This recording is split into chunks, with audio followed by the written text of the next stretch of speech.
ओम नमः शिवाय। जिस प्रकार इस ब्रह्मांड का न कोई अंत है और न ही कोई शुरुआत, उसी प्रकार शिव अनादि हैं। संपूर्ण ब्रह्मांड शिव के अंदर समाया हुआ है। आइए श्रवण करते हैं सोमवार व्रत कथा। प्राचीन काल की बात है।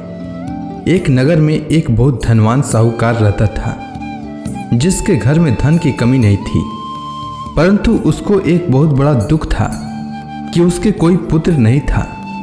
वह इसी चिंता में दिन रात लगा रहता था।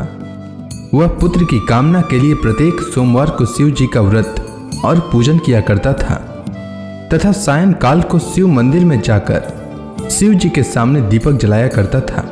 उसके इस भक्ति भाव को देखकर एक समय पार्वती जी ने शिव जी महाराज से कहा कि महाराज, यह साहूकार आपका अनन्य भक्त है और सदैव आपका व्रत और पूजन बड़ी श्रद्धा से करता है। इसकी मनोकामना पूर्ण करनी चाहिए। शिव जी ने कहा, हे पार्वती, यह संसार कर्म क्षेत्र है। जैसे किसान खेत में जैसा बीज बोता है वैसा ही फल काटता है, उसी तरह इस संसार में जैसा कर्म करते हैं वैसा ही फल भोगते हैं। पार्वती जी ने अत्यंत आग्रह से कहा, महाराज, जब यह आपका अनन्य भक्त है और इसको अगर किसी प्रकार का दुख है तो उसको अवश्य दूर करना चाहिए, क्योंकि आप सदैव अपने भक्तों पर दयालु होते हैं और उनके दुखों को दूर करते हैं। यदि आप ऐसा नहीं करेंगे तो मनुष्य आपकी सेवा तथा व्रत क्यों करेंगे। पार्वती जी का ऐसा आग्रह देख शिव जी महाराज कहने लगे, हे पार्वती, इसके कोई पुत्र नहीं है। इसी चिंता में यह अति दुखी रहता है। इसके भाग्य में पुत्र न होने पर भी इसको मैं पुत्र प्राप्ति का वर देता हूँ, परंतु यह पुत्र केवल 12 वर्ष तक जीवित रहेगा। इसके पश्चात वह मृत्यु को प्राप्त हो जाएगा। इससे अधिक मैं और इसके लिए कुछ नहीं कर सकता। यह सब बातें साहूकार सुन रहा था। इससे उसको न तो कुछ प्रसन्नता हुई और न ही कुछ दुख हुआ। वह पहले जैसा ही शिव जी महाराज का व्रत और पूजन करता रहा। कुछ काल व्यतीत हो जाने पर साहूकार की स्त्री गर्भवती हुई और 10वें महीने में उसके गर्भ से अति सुंदर पुत्र की प्राप्ति हुई। साहूकार के घर में बहुत खुशी मनाई गई, परंतु साहूकार ने उसकी केवल 12 वर्ष की आयु जानकर अधिक प्रसन्नता प्रकट न की और न ही किसी को भेद ही बताया। जब वह बालक 11 वर्ष का हो गया तो उस बालक की माता ने उसके पिता से विवाह आदि के लिए कहा, तो वह साहूकार कहने लगा कि अभी मैं इसका विवाह नहीं करूंगा, अपने पुत्र को काशी जी पढ़ने के लिए भेजूंगा। फिर साहूकार ने अपने साले अर्थात बालक के मामा को बुला करके उसको बहुत सा धन देकर कहा, तुम मेरे बालक को काशी जी पढ़ने के लिए ले जाओ और रास्ते में जिस स्थान पर भी जाओ यज्ञ तथा ब्राह्मणों को भोजन कराते जाओ। वह दोनों मामा भांजे यज्ञ करते और ब्राह्मणों को भोजन कराते जा रहे थे। रास्ते में उनको एक शहर पड़ा। उस शहर में राजा की कन्या का विवाह हो रहा था। दूसरे राजा का लड़का जो विवाह कराने के लिए बारात लेकर आया था, वह एक आंख से काना था। उसके माता पिता को इस बात को लेकर बड़ी चिंता थी कि कहीं वर को देखकर कन्या के माता पिता विवाह में किसी प्रकार की अड़चन पैदा न कर दें।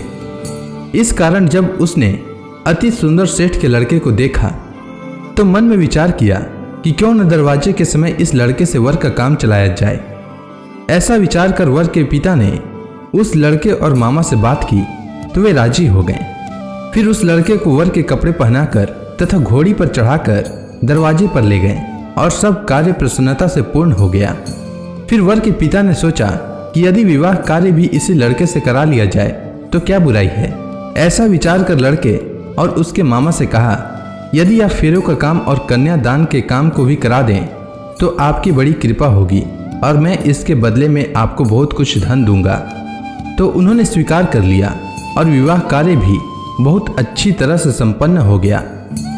परंतु जिस समय लड़का जाने लगा तो उसने राजकुमारी की चुंदड़ी के पल्ले पर लिख दिया कि तेरा विवाह तो मेरे साथ हुआ है, परंतु जिस राजकुमार के साथ तुमको भेजेंगे वह एक आंख से काना है और मैं काशी जी पढ़ने जा रहा हूँ। लड़के के जाने के पश्चात उस राजकुमारी ने जब अपनी चुंदड़ी पर ऐसा लिखा हुआ पाया तो उसने राजकुमार के साथ जाने से मना कर दिया और कहा कि वह मेरा पति नहीं है, मेरा विवाह इसके साथ नहीं हुआ है, वह तो काशी जी पढ़ने के लिए गया है। राजकुमारी के माता पिता ने अपनी कन्या को विदा नहीं किया और बारात वापस चली गई।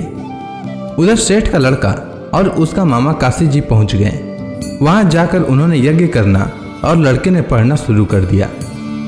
जब लड़के की आयु 12 वर्ष की हो गई तो उस दिन उन्होंने यज्ञ रचा रखा था कि लड़के ने अपने मामा से कहा कि मामा जी आज मेरी तबीयत कुछ ठीक नहीं है। तब मामा ने कहा कि अंदर जाओ और सो जाओ। लड़का अंदर जाकर सो गया और थोड़ी देर में उसके प्राण निकल गए। जब उसके मामा ने आकर देखा कि वह मुर्दा पड़ा है तो उसको बड़ा दुख हुआ और उसने सोचा कि अगर मैं अभी रोना पीटना मचा दूंगा तो यज्ञ का कार्य अधूरा रह जाएगा। अतः उसने जल्दी से यज्ञ का कार्य समाप्त कर ब्राह्मणों के जाने के बाद रोना पीटना आरंभ किया। संयोगवश उसी समय शिव पार्वती जी उधर से जा रहे थे। जब उन्होंने जोर जोर से रोने की आवाज़ सुनी तो पार्वती जी कहने लगी कि महाराज कोई दुखिया रो रहा है, उसके कष्ट को दूर कीजिए। जब शिव पार्वती ने पास जाकर देखा तो वहां एक लड़का मुर्दा पड़ा था। पार्वती जी कहने लगी कि महाराज यह तो उसी सेठ का लड़का है जो आपके वरदान से हुआ था। हे महाराज, इस बालक को और आयु दीजिए, नहीं तो इसके माता पिता तड़प तड़प कर मर जाएंगे। पार्वती जी के बार बार आग्रह करने पर शिव जी ने उसको जीवन वरदान दिया और शिव जी महाराज की कृपा से लड़का जीवित हो गया। शिव जी और पार्वती जी कैलाश पर्वत पर चले गए।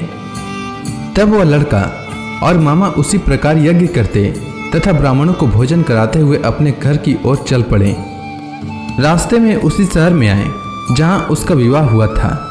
वहां पर आकर उन्होंने यज्ञ आरंभ कर दिया तो उस लड़के के ससुर ने उसको पहचान लिया और अपने महल में ले जाकर उसकी बड़ी खातिर की। साथ ही बहुत से दास दासियों सहित आदर पूर्वक लड़की और जमाई को विदा किया। जब वह अपने शहर के निकट आए तो मामा ने कहा कि मैं पहले तुम्हारे घर जाकर खबर कर देता हूँ। जब उस लड़के का मामा घर पहुंचा तो लड़के के माता पिता घर की छत पर बैठे थे और यह प्रण कर रखा था कि यदि हमारा पुत्र सकुशल लौट आया तो हम राजी खुशी नीचे आ जाएंगे, नहीं तो छत से गिरकर अपने प्राण खो देंगे। इतने में उस लड़के के मामा ने आकर यह समाचार दिया कि आपका पुत्र आ गया है, तो उनको विश्वास नहीं हुआ। तब उसके मामा ने शपथ पूर्वक कहा कि आपका पुत्र अपनी स्त्री के साथ बहुत सारा धन लेकर आया है। तो सेठ ने आनंद के साथ उसका स्वागत किया और बड़ी प्रसन्नता के साथ रहने लगे। इसी प्रकार से जो कोई भी सोमवार के व्रत को धारण करता है अथवा इस कथा को पढ़ता या सुनता है उसकी समस्त मनोकामनाएं पूर्ण होती है। उम्मीद है आपको सोमवार व्रत की कथा अच्छी लगी होगी। अगर आपको यह वीडियो अच्छी लगी हो तो कमेंट सेक्शन में ओम नमः शिवाय लिखना न भूलें। धन्यवाद।